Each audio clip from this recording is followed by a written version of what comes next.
Hi, welcome back to the Barrel Proof Baseball Podcast. Today's guest is Starward Whisky founder Dave Vitale. I had a really great conversation with Dave. Starward Whisky is from Australia. It's a product of Melbourne. I've never been to Australia. I didn't even know whiskey came from Australia. This was a really cool conversation. Definitely eye-opening. Definitely informative in terms of, there's so many different whiskeys out there. There's opportunities for people to taste whiskey from so many different regions of the world. And had, like I said, never tried anything from Australia. And so the opportunity to get a couple bottles from Dave was really cool.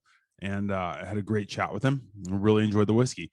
The difference that you're going to find in this whiskey is that unlike finished bourbons that are finished for a matter of, brief period of time in a secondary barrel, Starward ages their whiskey in red wine barrels for the entirety of its aging process. So it comes out very different.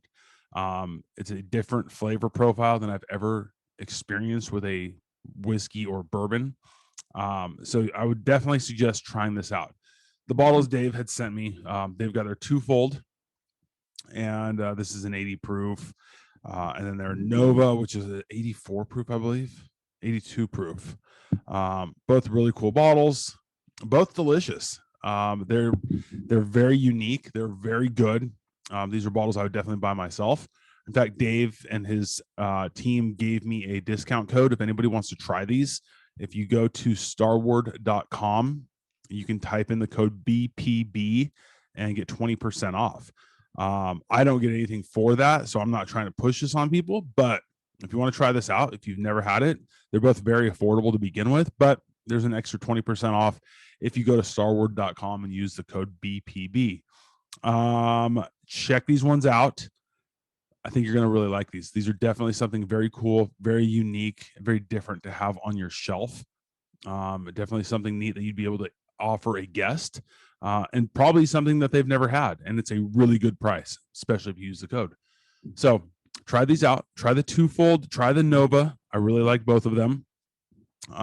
Check out the links below to support the Barrel Proof Baseball Podcast. And make sure you download, subscribe on YouTube, subscribe on Apple, and check out this interview with Dave Vitale. All right. Cheers.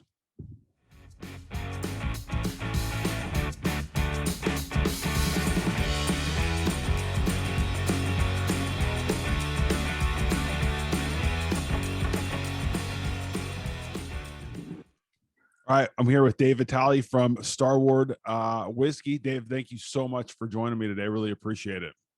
Absolute pleasure, Tony. It's kind of really exciting to be in the States now with this new wave and interest in modern whiskeys. Whiskeys from other places. Mm-hmm. I think it's cool because you have like your bourbon groups that have obviously taken off, but I think there's obviously been like you said, kind of an expansion into other whiskeys and some interest that's expanding outside of just bourbon itself. Yeah, absolutely. Like we did. I did a typically 2 or 3 times a week now, particularly over the last 12 months. We've done a lot of virtual tastings, and most of those tastings have been with bourbon groups. And I think when I first started, it was almost a little bit sheepish, Sure. I don't know if we should be kind of having this conversation with, bourbon drinkers. But the great thing is, I think people have a really open mind now about whiskey coming from other places. And, I've got to thank Japanese whiskey for that, right? A little bit of Irish whiskey, that's always been around, obviously. But certainly with Japanese whiskey over the last 5 or 6 years, it's sort of like made people sort of say, okay, well, yeah, good whiskey can come from anywhere, really, if they've got great ingredients and know what they're doing. And so we've been welcomed with open arms into the United States, which has been amazing. I think it's cool because you're right. Like the Irish whiskey and obviously Scotch groups and the fans of Irish whiskey and Scotch, I think would probably gravitate towards those. But again, like you said, the Japanese whiskey seems to be taking off, and it's something I haven't dove into much outside of your kind of a standard hibiki or something. You're going to find it like Total Wine or a lot of places. So I think it's really cool starting to hear about whiskeys coming out of other places. I think the process, I think the bourbon people, I think mostly are really interested in the process of making it. And, but once they find out that not all bourbon has to come from Kentucky, and they realize, well, there's bourbon from other places that's really good as well. Maybe there's all sorts of whiskeys from good places. Yeah, absolutely. And for us, when we first started thinking about Starward, I love whiskey spelt both ways. I should mention I'm the founder of the company. So like, Mm. you know, literally 14 years ago, yesterday, like I kind of said, that's it, I'm doing this. And it wasn't a very difficult decision to make, given, it was a little bit naive. Like the decision was easy, but then you kind of realize, okay, I've got a blank sheet of paper here. If I want to be a whiskey that's in everyone's sharing cabinet at home, right? Like not the special occasion cabinet that someone has once every now and then, but something they kind of go to, like a bourbon or a scotch or a rye or an Irish whiskey, then we can't be that. That's already been done and that slot's been taken on the shelf, right? So all of a sudden it was like, well, what do we stand for and how do we kind of turn up for a drinker that's interesting for them, And so that was kind of the starting point. I wanted it to be distinctly Australian, so that like you could kind of have that the same way bourbon is undeniably an American whiskey, right? And Scotch, particularly those peated whiskies, have got that distinctive character to them. I wanted the same thing, but I wanted it to be really approachable and accessible, as opposed to something that becomes an acquired taste, And so that was kind of the brief, like a really accessible whiskey that had a reason to be in the sharing cabinet, that sort of gave people the opportunity to take whiskey for a different walk than they normally would, right? Sure. Yeah. And so that was the impetus. And then you kind of then go, all right, well, what are we going to do about that? And how do we kind of turn up? And as you know, I think that all great whiskeys kind of talk to the place they're made, right? In terms of ingredients, the climate and process. And so we kind of leaned into that. We've got an amazing, we've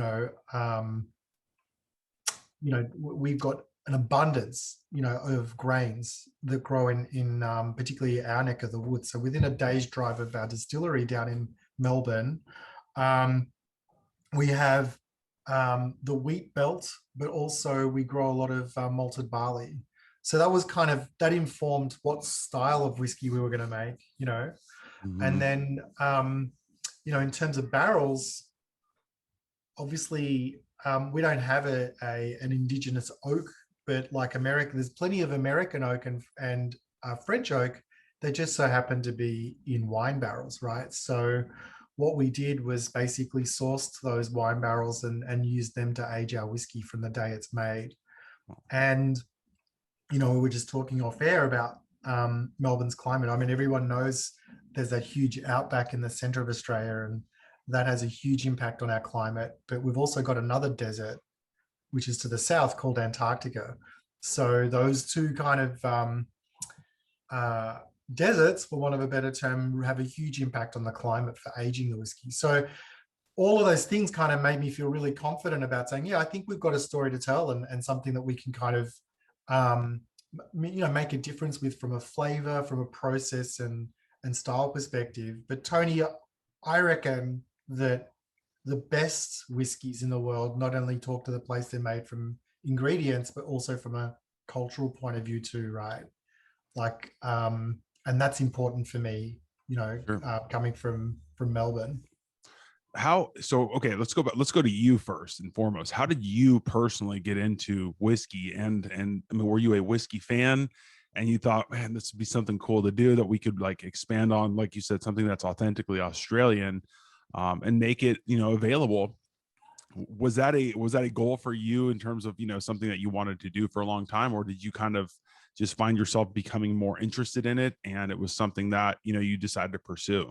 Starward was meant, yeah, it's a good question. Starward was meant to be a microbrewery, right? That was my first idea into booze and what I wanted to do. But, we all know that good beer doesn't travel well, right? Like that's why they're all local. Mhm. And I really had an itch to scratch, I guess, to kind of have something that we could take to the world. Like whatever I did, I wanted to export it and have it sort of showcased around the world. And so I shelved that microbrewery idea and actually did some consulting work with some high growth startups in Tasmania, which is a different state to my hometown. It's the island state. And I just got to discover that, hey, they make really good whiskey down here. And actually, there's a lot in common, particularly with single malt whiskies, with and single malt craft whiskies, with brewing, like with a microbrewery. In fact, that the first I'd say 40% of the flavor that you get in Starward is actually from the brewing side of things, right? The malted barley, the fermentation, the style of grain that we're looking for, the temperature that we ferment at, all those things have a huge, the style of yeast we're using have a profound impact on the flavor profile of Starward. So I got really excited by the fact that maybe I can just kind of morph my microbrewery idea into a whiskey and then have that itch scratched to sell it overseas. There's only was a few complications, but the big one is you got to wait, right? Like, unlike beer and white spirits where you can just kind of Turn them make around. it, fill a bottle and then sell it, with whiskey, you've got to age it. And so that was a test of patience, right? But we're here, which is great. Yeah, I'm sure the initial time, because I just saw that on the Nova, it said it was aged 2 years. Yeah. I didn't see the twofold, but when you're waiting for 2 years and you're watching those barrels just get older, it's like, all right, want to get those out to people. It's got to be, Yeah. it's got to test your patience. Yeah, it sure does. And like they're actually, so we'll dive deeper into this, but they're actually closer to 3 to 3.5 years. But Okay. sometimes we've just got some barrels that are good to go in that sort of 2 to 2.5 year time frame. That we just figured that I've got nothing to hide. The product speaks for itself. Let's just, let's put the minimum age that we're aging to, even though the majority of it would be 3 to 3.5 years of age. But yeah, you're right. It's just, you just like every day I can still like visualize myself like staring at myself in the mirror while brushing my teeth, thinking I just have to get to market. And when we do that, we're going to, things will be great. But I guess coming back to that origin story, for me, it was like, I know we can make great whiskey. These guys in Tasmania have been doing it for quite some time, but, it's very, very, very much of that single cask, small batch production mindset. And that doesn't lend itself well to the sharing cabinet, right? Like it's scarce. So the price of it's quite, high. But also by design, those whiskeys are different, right? And I think one of the things that you want in a sharing cabinet whiskey is something that's consistent from batch to batch. Mm-hmm. And so those were some of the other things that for me were really important, that we kind of had a really consistent product that we could kind of, people could rely on and turn to and say, yeah, I know exactly what I'm getting with this, and it delivers on that promise every single time. Yeah. Yeah, I'm with you there. I think that's, it's nice when you get the single barrels and people, really like the single barrel, programs that different distilleries have. And I think it's a lot of fun to compare some of them, but I think there is a point where you do want consistency when you know what you're going to get. Because there's some really good single barrels from big distilleries that I've had that, like, some bottles I really like and some I don't. So I think there is that hit or miss aspect to it that, people do enjoy the consistency for a lot of different, bottles they want to try out. Yeah, right. I think it's a great way to kind of peel away at the complexity that goes into making a batch of whiskey, and particularly at Starward, because we're using wine barrels, we're in the hands of the winemaker, right? So Mm-hmm. some of them are Shiraz barrels, some of them are Cabernet, then we've got French and American oak, some of them are one vintage barrels, some of them are three or four. So like, all together there could be, 60 or 70 different types of barrels that, we've got in the bond store that kind of make Twofold and Nova what they are, which is a task in and of itself. Our blending team, I got off easy, very, very early on. I was, I guess, wise enough to recruit some really talented guys and girls to the team to kind of take care of that for me, because I know what I like in a finished product. But actually getting to that point is, it's science, man. Like, and they it's a mixture of art and science, and they just kind of nail it. And so I'm so proud of them, and I'm grateful that they're on the team. They're actually ex winemakers, which makes a lot of sense if you think about how much influence those barrels have on the Yeah. whiskey and where they've come from. Yeah. That's Yeah. huge. Yeah. So in the brew house, when we're making the white dog, to go into barrel, we recruit brewers from microbreweries, so I can kind of do some innovation work with them, and tinker at the sides and do some cool stuff with the brewers to scratch my, I'm still a frustrated home brewer itch. And in the warehouse, in the bond store, we hire winemakers. So it's a very different approach to kind of developing flavor and then kind of crafting a whiskey. How tedious of a task, not tedious in a bad way, but how tedious is that task of finding the winemakers that are making wine that you feel are going to go best with your whiskey? Yeah, early on, that's a really good question, because early on when we were kind of sourcing these barrels, it was like, I know this wine. They make amazing wine. The quality and integrity of the company's unquestioned. We'll take all of them. But what we learned was that, like, a $100 wine, that a barrel that had $100 wine in it doesn't necessarily mean that it's a good barrel for Starward, right? And it took us some time to figure that out. And so, yeah, it is quite, we know what we're looking for now, and we've got really good, strong relationships with key suppliers, about 40 wineries around Australia that we work with, plus or minus. And they know what we're looking for. They know how to kind of look after the barrels for us, so that when we kind of use them, they're going to be in the pocket, from a flavor point of view. So you had mentioned some of the grains that you're getting that are native to Australia, obviously to try to keep it, authentically Australian. And you're doing the same with the wine barrels as well.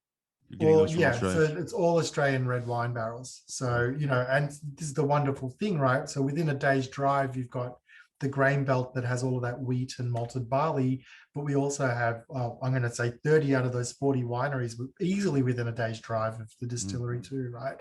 So we can kind of get those barrels from the winery, wine goes out, whiskey goes in. And, for those bourbon drinkers, they all know that, like, typically we char a barrel, right? But these are just, bright red, that sort of like ruby red color. The inside of the barrel is that ruby red color, because we want all that flavor from the wine and the oak to come in.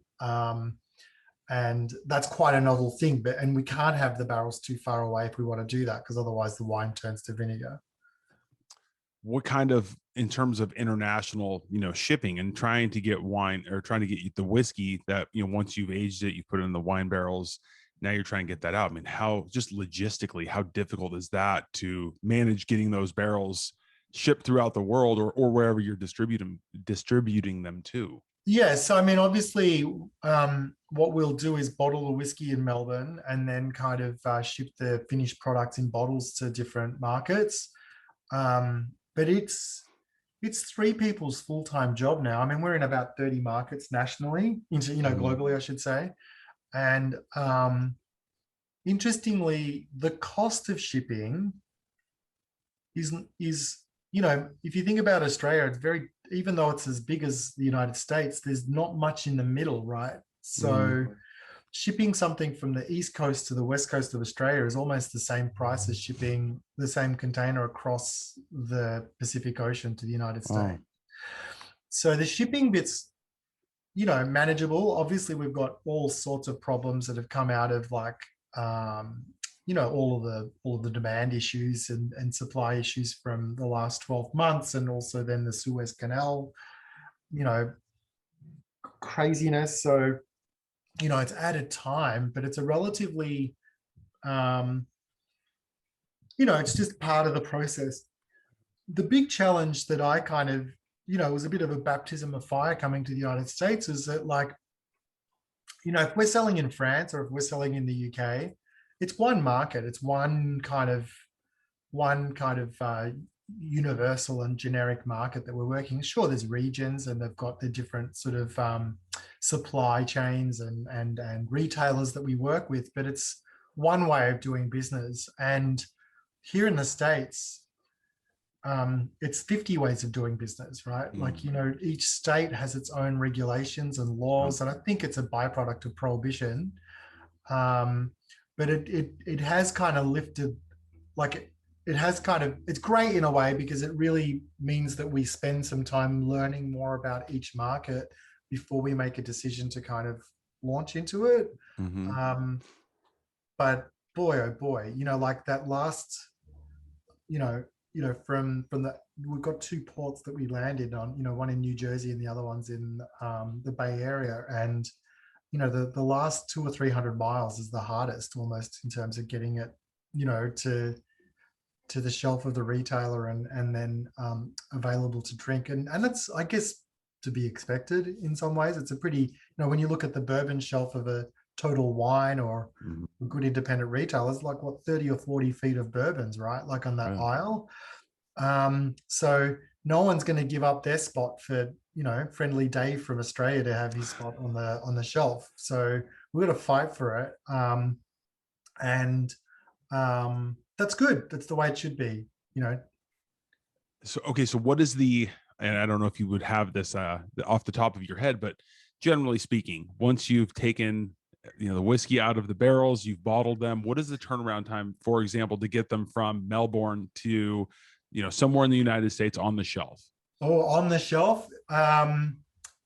Yeah, we budget around 6 months. Really? Yeah. Wow. Yeah. So there's some turnaround.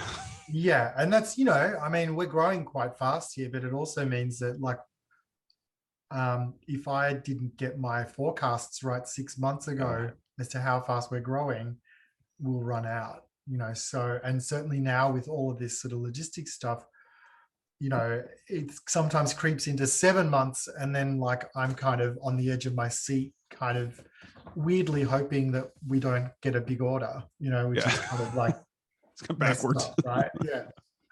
So it's almost like the bourbons that are waiting for, 4 years or what have you, or something they have, earmarked to be a 10-year bourbon.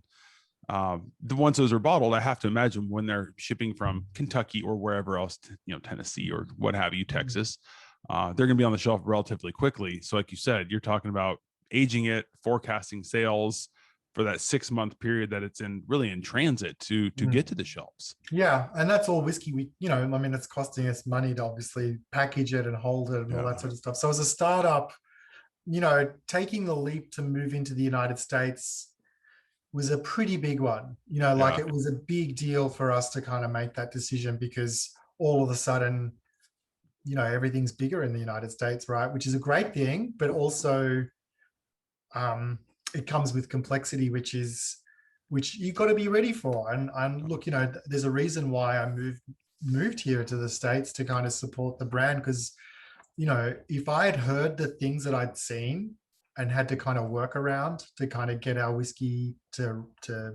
drinkers, I wouldn't have believed it.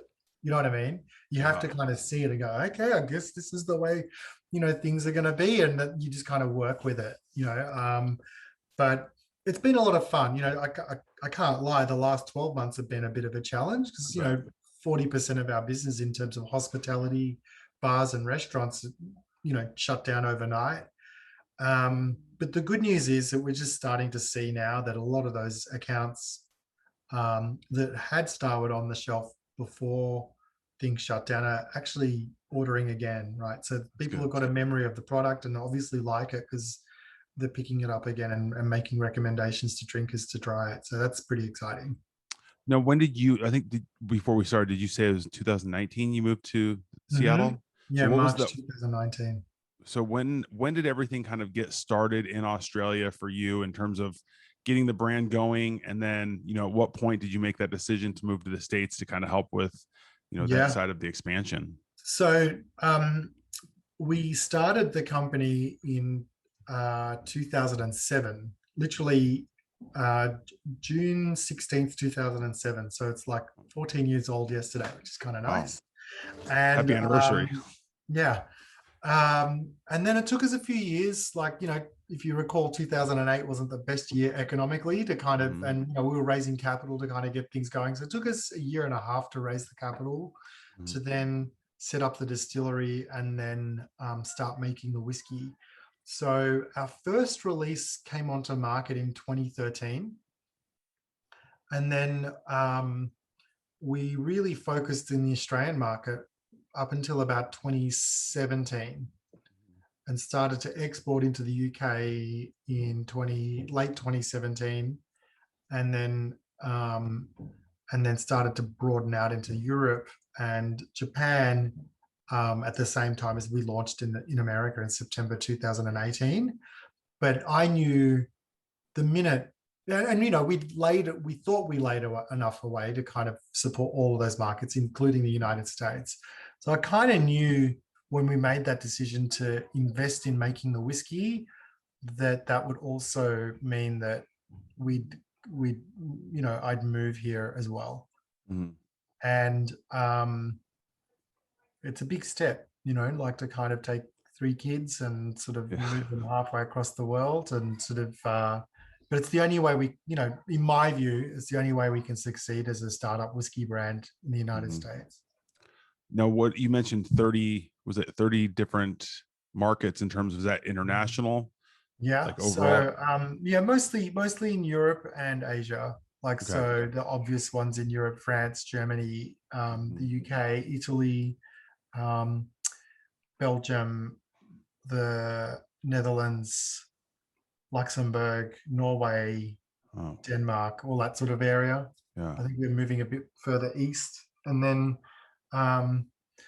all throughout Southeast Asia, not China, but Hong Kong, all the way down to basically Indonesia. So, and of course Australia, and we're in about 40 states. You can get Starward delivered to 40 states online now, and we have, our team is in. I'm just trying to think now. We're in 7 markets on the ground. So nice. Quite a, we've quite a big team that we've sort of invested in locally to kind of make sure that we can follow through. There's no such thing as just sort of waving a case of whiskey goodbye at the sort of tasting room and saying, okay, that one's going to America. Right. What's next? It's, we've got to, we see it right through to, doing samplings and the whole thing with our own team. So, okay. Getting into the whiskey itself, what, you talked about kind of some of those native grains that are happening. So you mentioned the malted barley and wheat. Are those 2 primarily grains that are used, for coming from Australia? Yeah, most distilleries, well, actually, I would have said 5 years ago, most distilleries would have just been focusing on malted barley. So the predominant whiskey made in Australia would have been a single malt whiskey.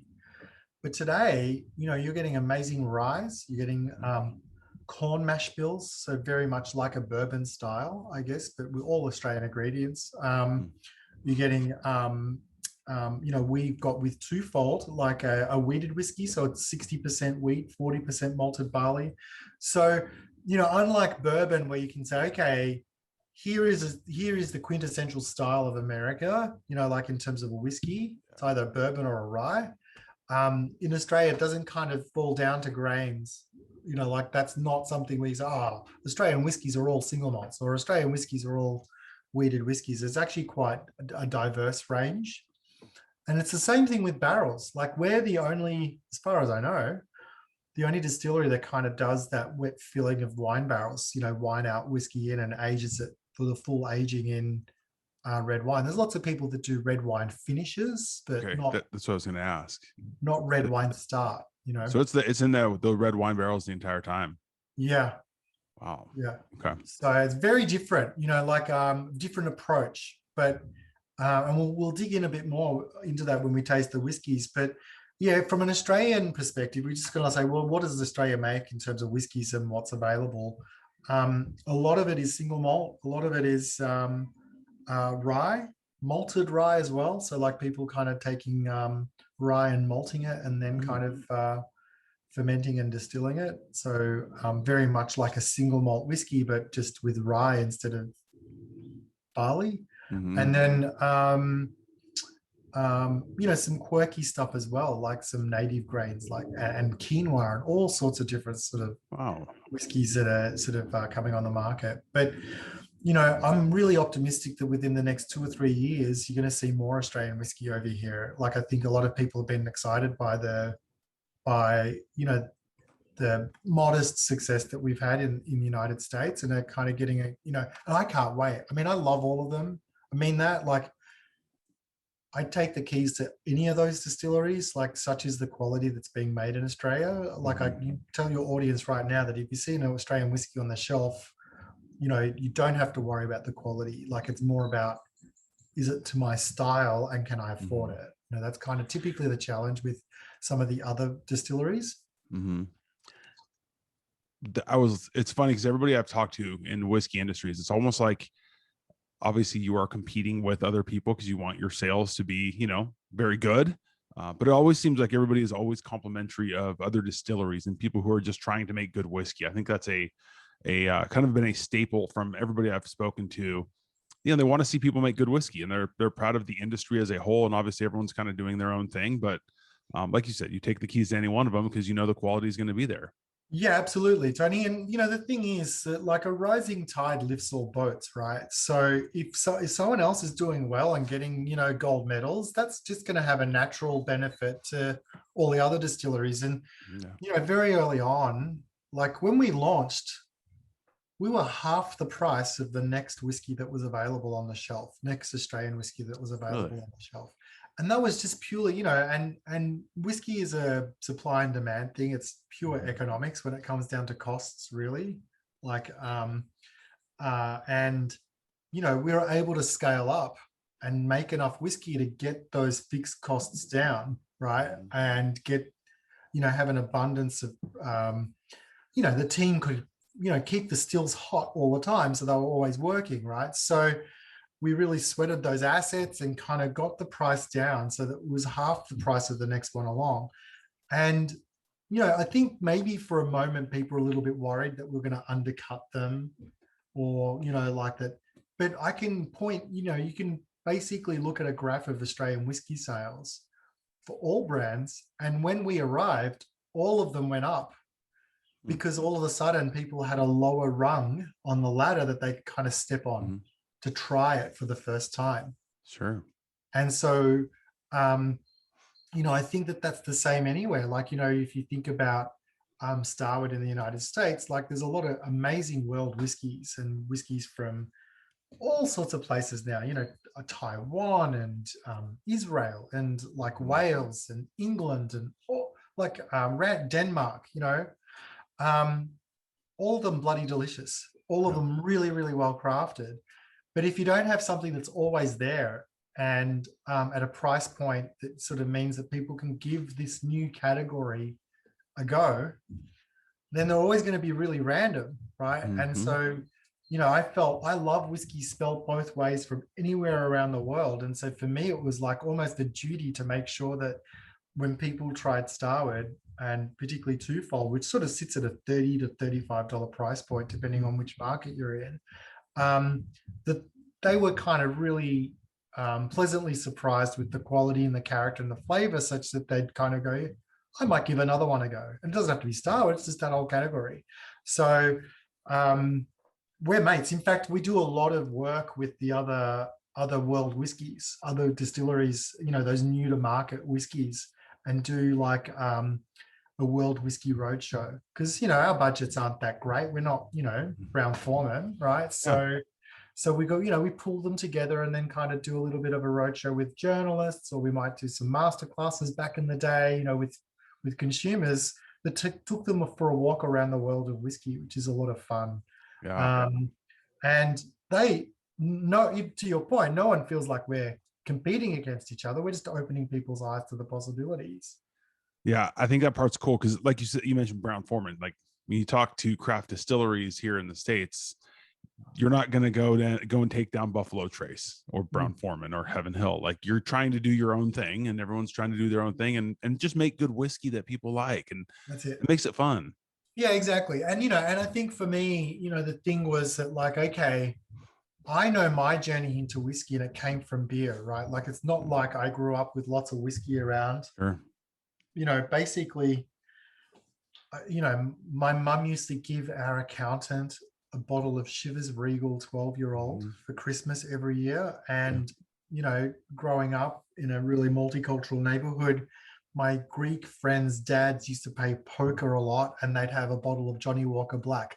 That's all I knew about whiskey, right? Like, and like, obviously there was Jack Daniels and Jim Beam, but that was basically it, right? It wasn't part of my world view.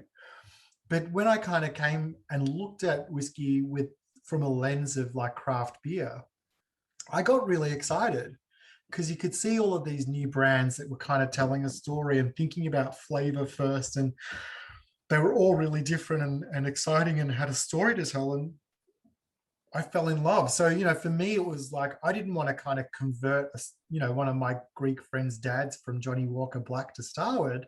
I just wanted to find people like me that were really excited about whiskey, but just didn't know where to start, and give them an entry point into this crazy world.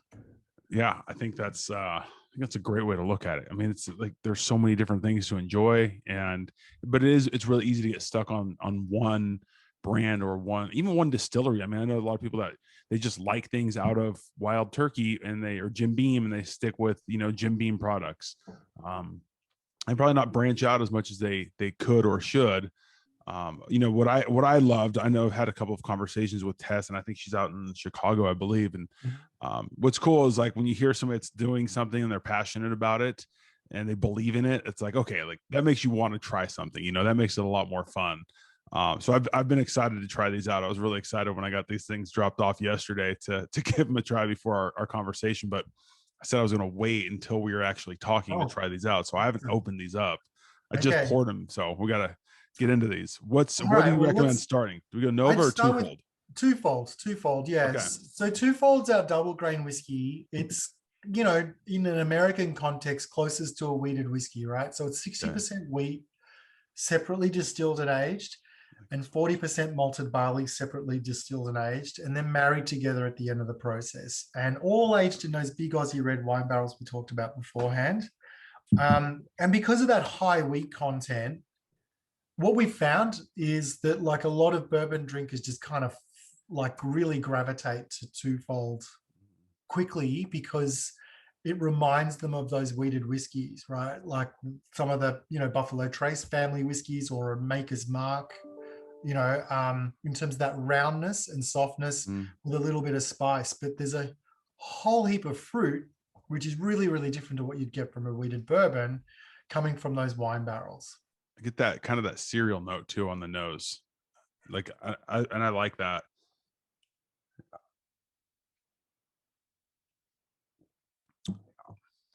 Yeah, I can see why people would, from a bourbon side, would like that.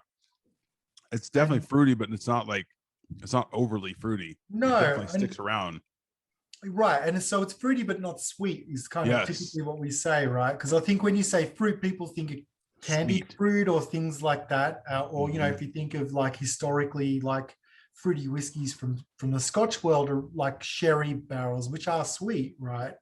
So this has all that fruit in there, like berries, those kind of jammy notes a lot of people pick up on as well, like but not necessarily like sweet characteristics, because actually, if you think about it, red wine's quite dry, right? And you don't think of, I mean, there are sweet red wines, but Shiraz and Cabernet are not sweet wines, right? So there's not a lot of sweetness there. And the other thing that people get really kind of caught up on, there's two things. The first is, wait a second, these barrels aren't kind of charred. Like, if you think of bourbon barrels, they're kind of alligator skin, right? These are not. I'm going to show you here, like that's it there, right? Like, so they're just raw red wine barrels. There's about 4 gallons of wine in the oak when we get them, even though the barrel's empty. And so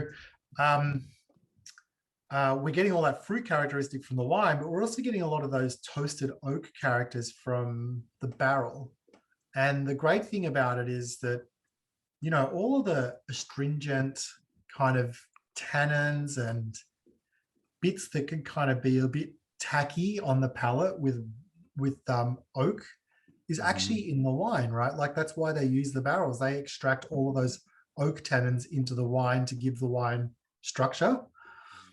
So what we're left with is all of those softer, more delicate and delicious characters from the oak, right? So this is where you kind of get those caramel coconuts and things like that from the American oak barrels, but also from the French oak barrels that we're using, you get a lot of baking spices. So cinnamon and nutmeg and all that sort of family of things.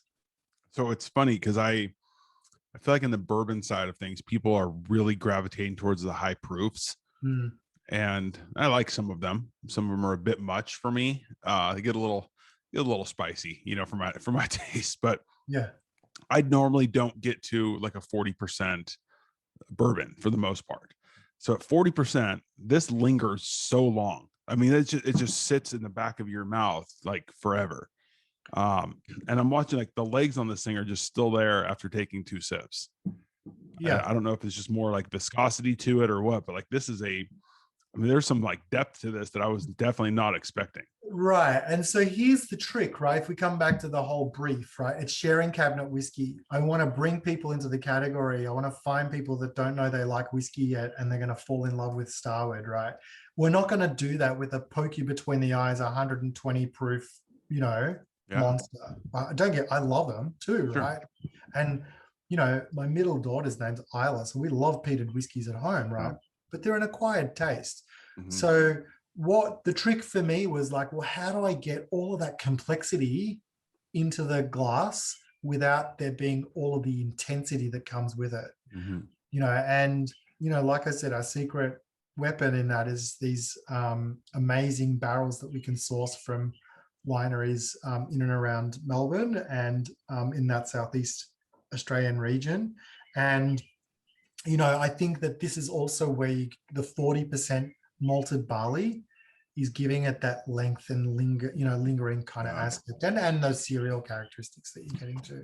Yeah, I like the difference because, like you said, it's got that fruitiness, but it's not overly sweet, and it's got like the grain. I love the grain. For me personally, like I really love what I had something that was like double malted or something, and I just loved it. I mean, it almost tastes like Cheerios to me, Right. with like a sweet finish, and I loved it.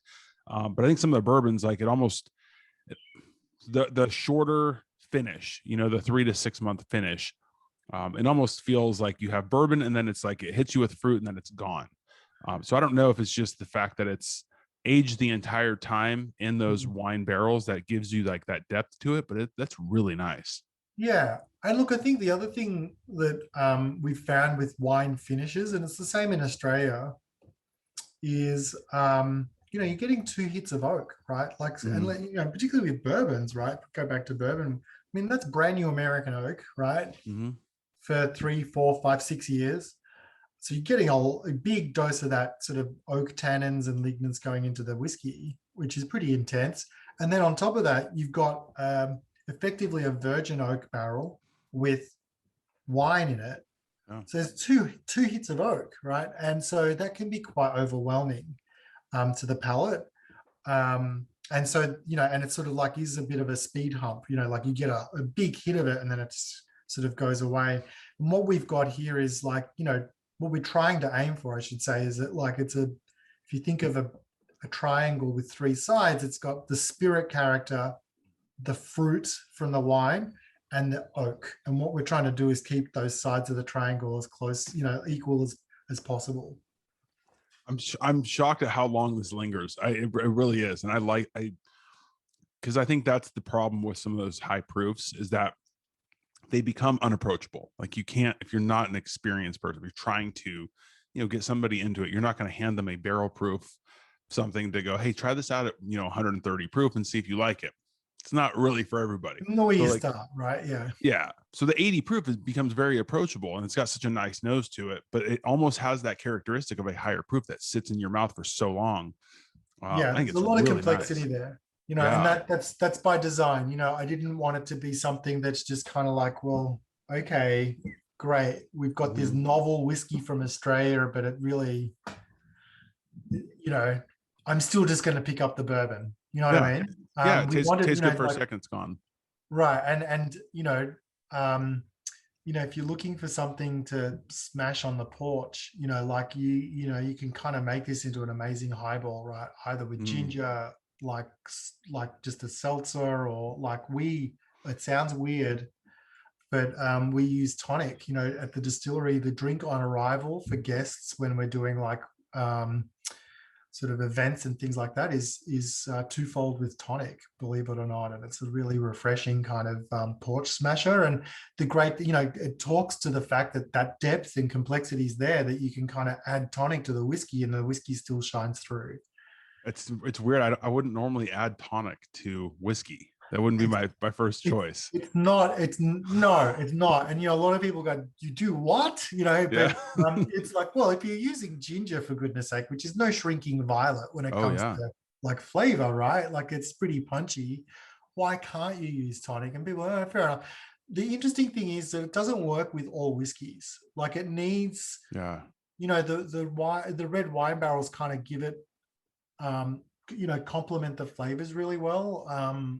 Some bourbons just don't it just doesn't work. And certainly some scotches, it's just, No. it doesn't work at all. But you should give it a go. In fact, one of the things that like is a lot of fun, particularly for new drinkers, is to kind of make a drink and just say, just drink it, you'll like it. It's, Yeah. it's got a spirit in it, but just try it. And Yeah. then it's sort of, they go, wow, it's delicious. What is it? And you say, oh, it's a bourbon, or it's a scotch, or it's a Australian whiskey. And Sure. people go, what? So like, I don't like whiskey. It's like, well, You you do. do. You just didn't know, right? No, this is outstanding. I mean, it's definitely like being an approachable one that's unique is really cool. The fact that it's not overpowering with something but gives a lot of flavor, I think, is great. I mean, I love the way, like, just the whole mouthfeel of it is great. The way it just kind of lingers and just sits like in the back of your mouth is just, it's awesome. I think it's the way it sticks around is definitely worth getting. No, thank you. Yeah. Now Um, how long is this one aged? yes. So the the wheat component's about 3 to 3.5 years, and the Okay. single malts 2.5 to 3.5. And that was what I was saying earlier. Like, sometimes some of those single malt barrels they're good, right? Because the barrel we've sourced from a winery that might be using smaller sized casks, or they're only a one vintage barrel, so they've Mhm. only used them once at the winery and then they've come to us. So they're really generous and, you know um, delicious. And Mhm. so, yeah, 2.5 years, we're ready to go. And the reason for that, like, typically I say we age our whiskies for 3 Melbourne years on average, is that Melbourne year is very, very different to anywhere else in the world. Um, we've got the outback, in the center of Australia, which kind of influences the winds coming from the north into Melbourne. Hot, dry, you know, you're in Phoenix, right? Yeah. Phoenix winds, right? Hot Phoenixy. wind. Oh yeah. Yeah. And then within 20 minutes, it can be, coastal, like, getting a lot of humid um, uh, winds from the southwest, which is another desert called Antarctica. So, like, we're getting both of those sorts of uh, influences on the barrel. So they're working hard all the time. Hmm. And so, I remember once, when I'm doing the conversion, because um, I've told this story a few times now, but basically it was about 110 when I left home, and it's a 20-minute drive to the airport. And when I got out of the car at the airport, it was 65. Really? Yeah. And so it can drop that dramatically, Yeah. and then go back up again. So if you ever watch the Australian Formula One Grand Prix, or the Australian Open, you'll Mhm. see it. You'll notice it now. It's like, oh yeah, the weather. I can see the weather's just changed, right? It's Yeah. always all over the place. Wow. Yeah. And tell me the price point again on this one. So two folds, $30 to $35, depending on which market we're in. Okay. And so, we wanted to be it's a step up, right? Like it's a step up from your sort of like standard bourbons that you'd have on the shelf, but not ridiculous. Yeah. No, I think Um, that's a great price for, I mean, that's great price for that. And can you order that online? you can. So you can go to our website, starward.com, and order directly online. Okay. All right. Let's talk about the Nova. By the Nova. way, So I gotta tell you, I put a picture of both of these up on Instagram, and I've had numerous comments about, for one, how cool the bottle is. I think that was like a very initial kind of common theme that people have been commenting on, is how cool these bottles are. I really like these. These are yeah, gonna catch thank people's you. eye. And I guess just on that, right? Like when we started, I was pretty intent on making sure people weren't going to mistake us for a whiskey that had been around for a while, because Yeah. we're really proud of the fact that we're a modern distillery that, wasn't tied down by traditions or anything like that. And we're just kind of marching to the beat of our own drum. And so, we wanted to make sure that on the shelf, like we didn't, how can I put it? Like we didn't want to look like other whiskeys, but we also didn't want to look so foreign that people wouldn't then kind of pick it up. Yeah. Yeah. So it's a fine line. It's a balancing act, and I think we got it just right. Like it sort of Yeah. is quite striking, and sort of tells you that this is not a whiskey that is from around these parts, right? Yeah. So that's a good thing. Yeah. I like this. All right. So tell me about the Nova. So it's 100% malted barley. This is a single malt whiskey. Like, so for those of you, for your drinkers that are kind of familiar with Scotch whiskies or single malts, there's no smoke in it. It's not peated, but it does have a little bit of that character that you're familiar with if you like your Speyside, say, Scotches, which is that we've got a base of malted barley that we're using, and so that's going to kind of give it a real lusciousness and a kind of viscosity, using your words earlier, that kind of gives it amazing mouthfeel. We're aging it in those red wine barrels, as we discussed beforehand. And, for those 3 years. And it's a really, coming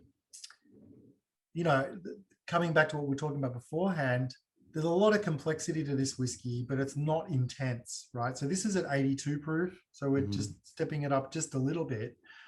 But I call this our Netflix whiskey, because you can kind of pour 3 or 4 fingers, queue up a series on Netflix, and just kind of binge watch the movies and really get to know this whiskey over a couple of episodes, because it opens up. It sort of really rewards loyalty, because the more you sort of sit with it, the more you kind of unpack all those different layers of flavors that are in there. And like I said earlier, there's about 60 different types of barrels that go into making each of these whiskeys, right? So, from that point of view, like you're looking at the sum of the parts kind of being greater than any one individual component. And it's bloody delicious. Yeah. I get a lot of fruit, like Yeah. a lot of fruit on this one. I don't get like that cereal grain like I did on the twofold, but I think I get more fruit. Yeah. And so in a weird kind of way, the cereal characteristics in the wheat kind of create space. Like it's a bit more like open. I kind of think of it as an open whiskey, whereas this is a little bit more compact and dense, and like all the flavors that are in twofold are still there, but they're just kind of tighter. And you just need to kind of like, you spend more time kind of discovering them. But the difference here is that I think if you thought twofold lingers, this is going to linger longer. Like it is a extremely lengthy whiskey for a very young whiskey. And that's part wine, part malted barley. It's almost got that rye, kind of that rye spice feel to it too. Yeah.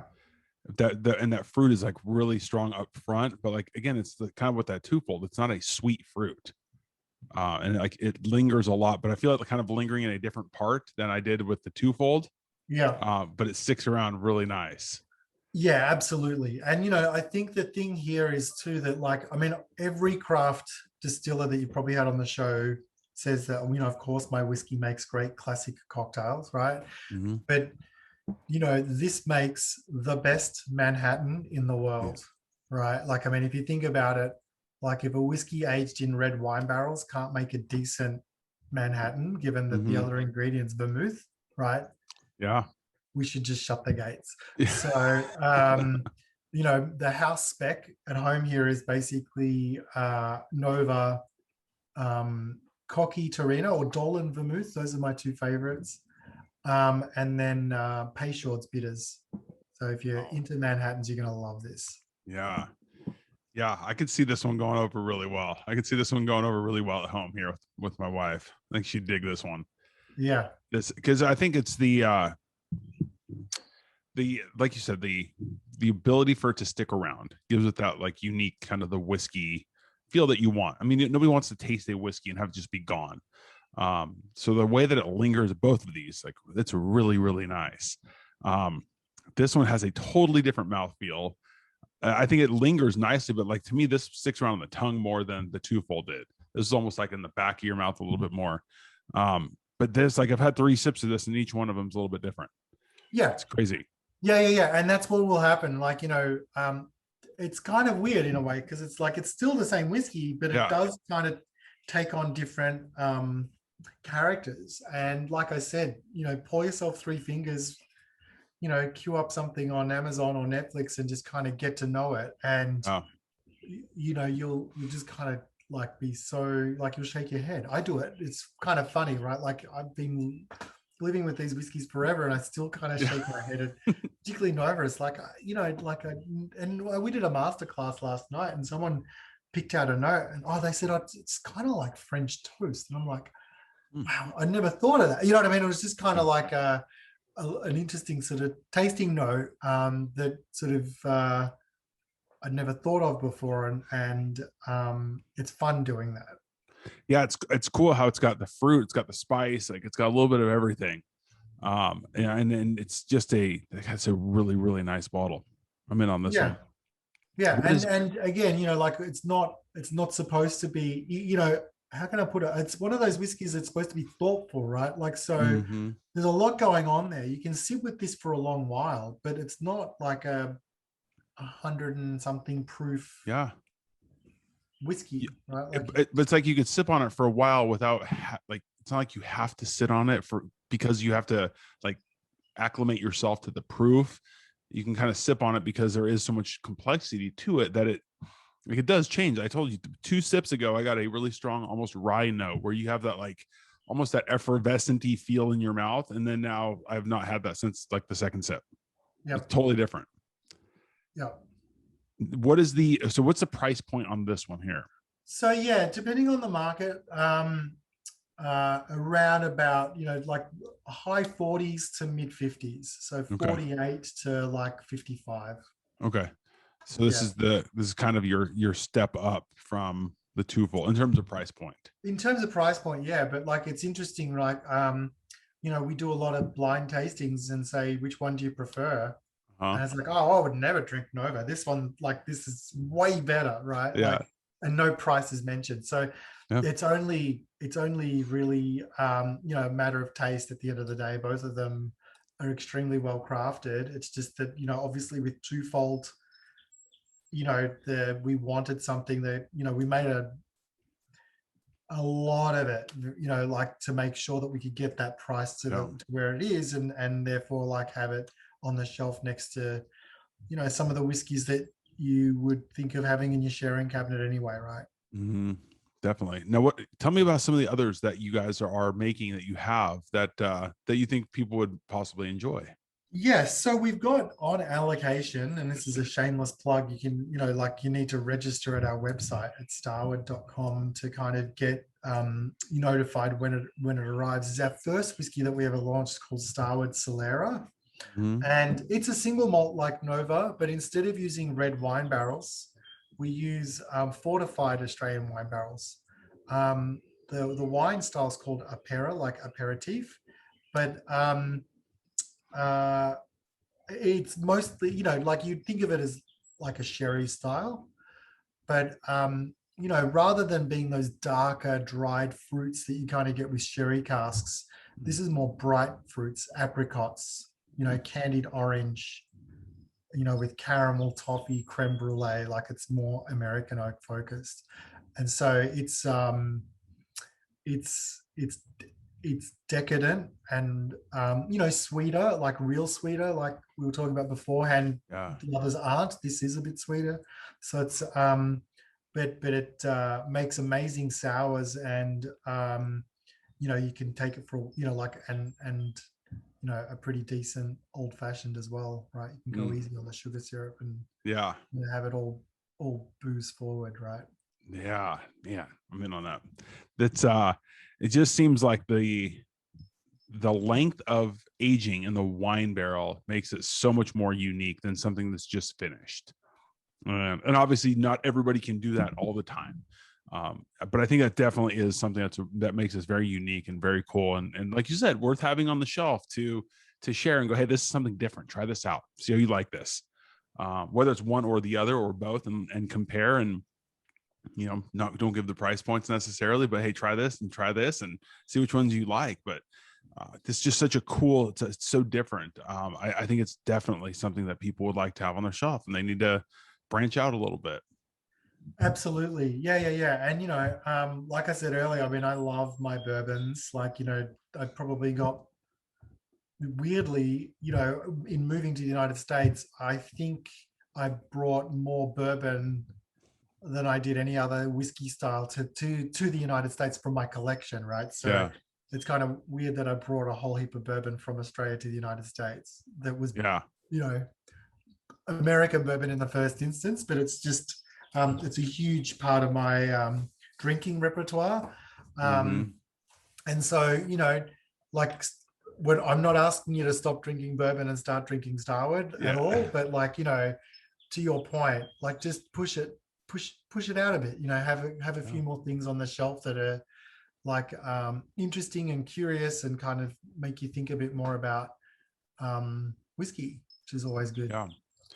So this is kind of a loaded question, but because it's yours, how it's a very busy market when you've got the big boys, coming out of Kentucky and the bourbon, and then you've got like your Irish whiskey, which is kind of its own thing. And I've got my Irish whiskey that I prefer over others. And, for me, I haven't gotten into scotches, and I know that that's like a lot of people love the scotch, but I have a couple of Isla scotches that I really like, and they're not super high end, but I do like that peat.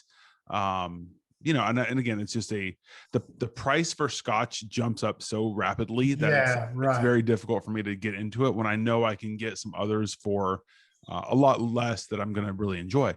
But in terms of just whiskey in general, how do you stick out? How do you is it to draw attention to Australia? Or just outside of the United States, and getting people to branch out to, some whiskeys they may or regions they may not have had. But Tony, it's a good question. I think with whiskey drinkers, like people that are already drinking whiskey, sort of like letting them know that whiskey can come, really good, well-crafted whiskey can come from anywhere around the world. And Australia happens to be one of them. And this is what we do to make it different, age it in wine barrels. And we've got this crazy climate. And, we seem to know what we're doing in terms of crafting a decent whiskey. That's one story, right? Yeah. Like, just a really great example of what the world is doing in terms of new styles of whiskey from different places, or, new styles of whiskey from old places, or old styles of whiskey from new places, right? That's kind of what's happening, I think, and then, but there's another audience that, I guess I've had a few years in Australia to kind of really learn about and discover, which is like, there's a whole new generation of whiskey drinkers that are drinking, say, for example, Jameson, or like, maybe Toki, like the Japanese whiskey. And they're doing that because they're different and not what their dad drank. But that's the only reason why, right? Yeah. They want to get into whiskey, but they just don't know where to start. And typically they're interested because, whiskey's at the top of the flavor tree when it comes to spirits, right? Like even dark spirits. I mean, rum's pretty flavorsome, but, it's no match for whiskey in terms of depth and complexity. So people are chasing flavor. So, you know, a lot of foodies and people that just love, you know, are kind of obsessed with making food, eating food, in a good way, in a healthy way, right? Are into whiskey, right? And so for them, it's less about we're from Australia because that gets you like 10 seconds, Yeah. and more about the fact that, you know, we're equally as obsessed about Starward being an ingredient as they are, Yeah. right? So, you know, you've heard me talk about the fact that we love it with tonic, we like it, you know, in highballs, try it, you know, like it makes a smashing Manhattan. All those sorts of things are like things that for me are kind of anchored in this kind of food obsession that I have. You know, I come from a Sicilian background, as you know, right? Food is the central kind of thing Yep. that kind of connects family, right, in an Italian culture. And so, like, there's no accident that that's sort of like a real key part of how we want to have conversations with people. And, you know, that's hard. That's really, really hard to talk about with what is it, 4 inches of shelf space on a, you know, on 50 feet of Yeah. whiskey that's available. But, you know, that's our goal, you know, is to kind of make people realize that Starward, you know, is a whiskey that you can kind of have at the table, you know, and think about it as an ingredient in a great drink, just the same way you think of like other flavor forward things as ingredients when you're cooking, you know, Yeah. but you're just making a drink instead of food. And Yeah. that's really exciting. And we're not Robinson Crusoe in that, right? Like there's some great brands that are starting to think about, hey, it's okay to mix whiskey, right? Take it for a walk, you know, and use the flavors that are in the whiskey to kind of really um, make something even more interesting than the whiskey itself. But for a lot of people, and you know, I'm guessing a lot of people that listen to your podcast, whiskey is just that. It's just whiskey, neat, maybe with some water or on the rocks. That's it, right? Yeah. And you know, what's funny is it is for me too. But I love the way you put that, because like better whiskey is going to make a better cocktail. And so it's like, if you have, like, I think a lot of people will tend to gravitate towards, again, I'm not going to name any names of like major brands, but you know, like a lower shelf tier of whatever, you know, bottle they have, and mix it and say, okay, well, I'm going to make a old fashioned with this one because I'm not going to use my good stuff for it. But if you're using good whiskey, like, you're going to have a better cocktail.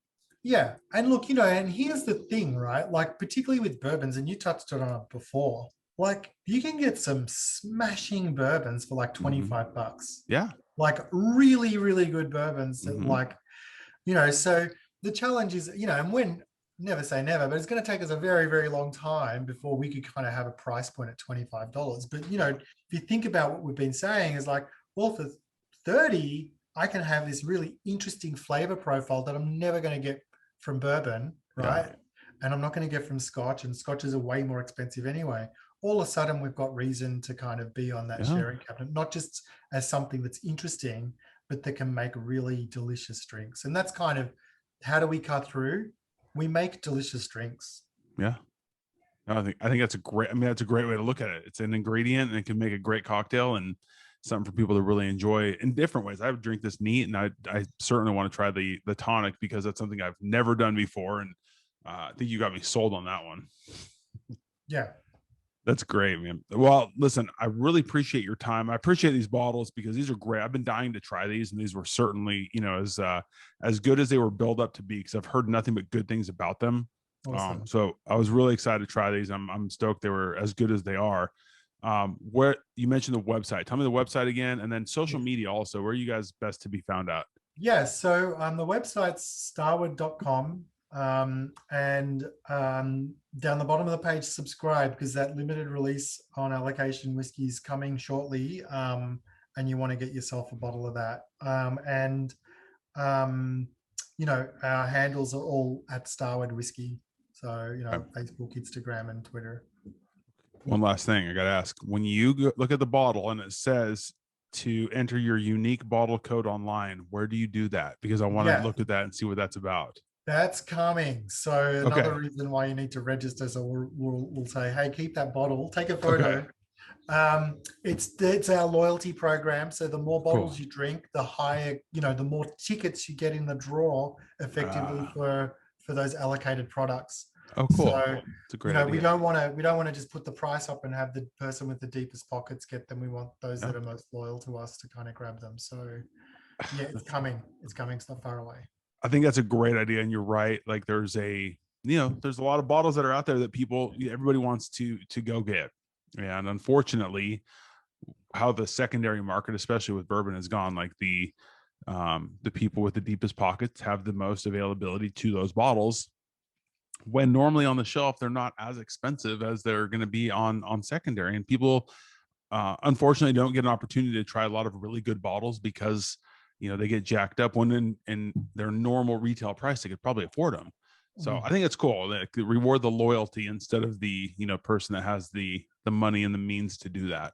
Yeah, we're all whiskey drinkers at the end of the day, right? Oh, So, like, I mean, hey, if I wanted to be rich, I would have done it a very, very different way. You don't get rich yeah. very quickly making whiskey. Let me tell you. Oh, bet. Oh, I'm looking forward. I'm definitely gonna get on there and try out a couple more. These are outstanding, and I like I said again, I really appreciate it. Appreciate your time. No problems, Tony. And keep in touch. I'll let you know when we've got some single barrels and other interesting stuff coming to market. Awesome. I appreciate it. All right, take care. Cool. Thanks, Dave. Yes, bye.